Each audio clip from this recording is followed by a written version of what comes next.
আসসালামু আলাইকুম everyone, welcome back to my channel Alvi's Kitchen. আমি আজকে অনুষ্ঠান বাড়ির মতো মিষ্টি দই তৈরি করে দেখাবো। যাদের দই জমালে ওপরে পানি ওঠে, এই পদ্ধতি ফলো করলে পানি উঠবে না, গ্যারান্টি দিচ্ছি। আশা করি এই পদ্ধতিটি আপনাদের ভালো লাগবে। চলুন চলে যাওয়া যাক মূল পর্বে। মিষ্টি দই বানানোর জন্য এখানে আমি 1.5 লিটার দুধ জাল করে নিচ্ছি। এই দুধটাকে আমি জাল করতে করতে 1/2 লিটার বানিয়ে দিব। দুধটা ঘন হয়ে 1/2 লিটার হয়ে গিয়েছে এবং একটা হলুদ কালার এসেছে।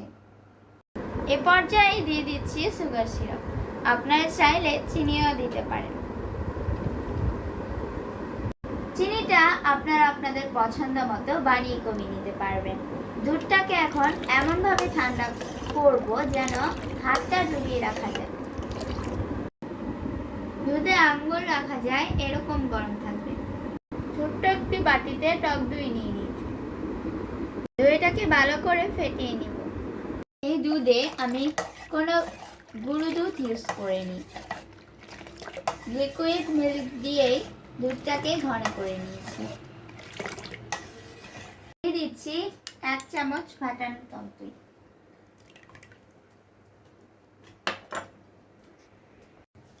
সাত মিনিট এইভাবে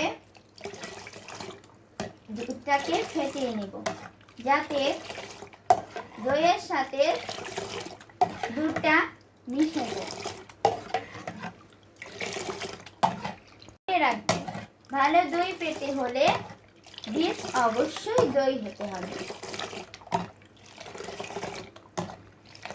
ফেটানোটা অবশ্যই জরুরি।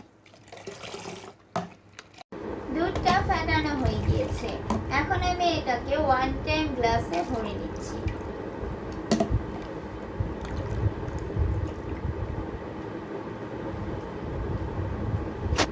ওয়ান টাইম গ্লাসগুলোকে একটি বড় বাটির ভেতরে বসিয়ে দিয়েছি। এবার ঢাকনা দিয়ে ঢেকে রেখে দিব। এর উপর একটি কাপড় দিয়ে ঢেকে দিব।